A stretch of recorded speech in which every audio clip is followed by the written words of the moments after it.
Hello, everybody. Reframing our narrative. So, I will dive right in. This is ground zero of why I'm writing this newsletter. Every week, I try my best to elevate my own and hopefully some of your perspectives so that we can look at the world anew. We clearly have a myriad of really difficult challenges ahead of us. That is true. And many days, it feels like we are completely stuck.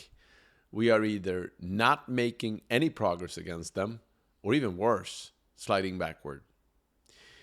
But it is equally true, by almost any measure, that there has never been a better day to be born as a human.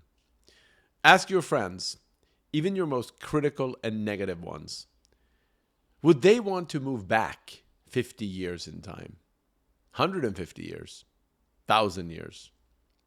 I have asked many people that question and have yet to find one person who believes that the past was better than today. How can those statements both be true concurrently? Consider the graph at the top of this newsletter, but also think about this quote from John Gardner. I quote, "Our thinking about growth and decay is dominated by the image of a single lifespan, animal or vegetable. Seedling, full flower, and death. The flower that once has bloomed forever dies. But for an ever-renewing society, the appropriate image is a total garden, a balanced aquarium, or other ecological system. Some things are being born, other things are flourishing, still other things are dying, but the system lives on."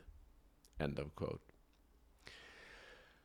Our narrative is limited by our own lived experience.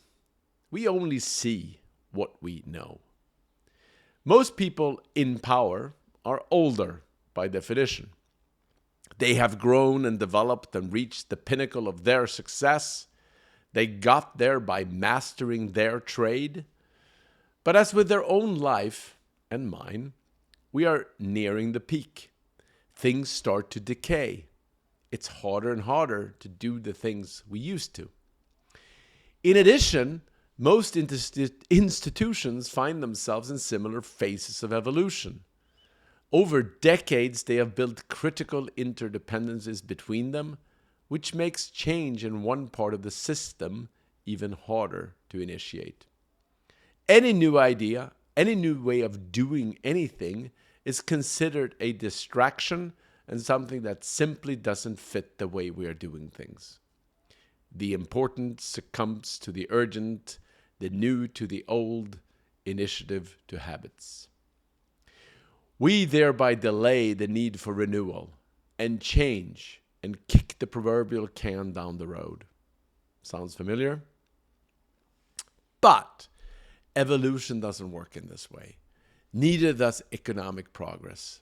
It is less linear, it is less orderly. The economist Joseph Schumpeter talked about creative destruction. And Howard Gardner, in the quote above, talks about how we would benefit from changing our narrative from a single lifespan creature to a more beautiful image of the evergreen garden, full of interdependent biological life, where one's waste is the fuel of the other. If you go back to the graph at the top, evolution is a series of curves where society jumps from one to the other constantly.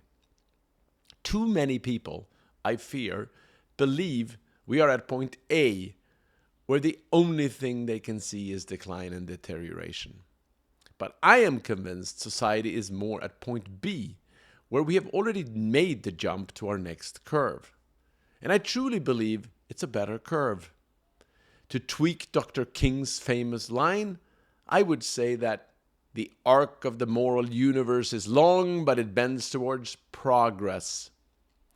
So somehow, like with our public discourse, we need to be less defensive, more open-minded, and feel less intimidated and threatened, and more inspired by the promise of change. Today, too many institutions are rejecting, resisting, and refuting necessary changes. They are hanging on for dear life, and they are effectively roadblocks to progress. We need some of that resistance removed, as there are so many incredible ideas, startups, and technologies out there ready to prove that we can do much better than we are. Better healthcare, better education, better transportation systems, better food, and yes, even better politics. As I have mentioned a few times in these posts, Upton Sinclair said it best, quote, "It is difficult to get a man to understand something when his salary depends upon his not understanding it." End of quote. The incentive problem is, of course, both real and important. OpenAI probably spent a fraction of what Google and other giants have invested in AI, but yet seems to be ahead. Why? Well, most likely because powerful AI might challenge the business model of traditional search that represents most of Google's profit. Most existing large businesses are very wary of innovations that might risk eating their lunch. Innovator's dilemma, as we know it. I mentioned several other examples in an earlier post that I'm linking to here. But it goes far beyond money. It is in the habits of culture. It's in the organizational architecture. It has to do with the status quo, the way we do things around here. Many industries have become almost like a gilded class, where they protect each other and effectively make it difficult for new entrants to join their game. Almost like what we experienced at the playground as kids. Sadly, in adulthood, our human tendencies, perhaps particularly the bad ones, don't go away. Having spent most of my life as a change agent, I see this in every industry that I try to help. The resistance is both real and understandable. And it's also not all bad. Some resistance is good and important. Constructive discourse makes us all better. And not all new ideas are good, for sure. Like with AI, we do need serious conversations and deliberation and debate about how to maximize the possibilities and minimize the risks. My hope would be that we all helped each other to see evolution as something well beyond our own lives. It certainly goes to one of my core beliefs, which is that we do live in a short-term world with long-term problems. And if we simply elevated our perspectives beyond self, we would all fare much better. It's easier said than done, I know. I'm linking to my latest TED summary with some updated talks, and if you want to hear something really optimistic that would make you feel excited about the future and about AI in particular, you should watch Salman Khan's newly released talk around AI and education. I loved it. And lastly, a little shameless plug and a humble ask.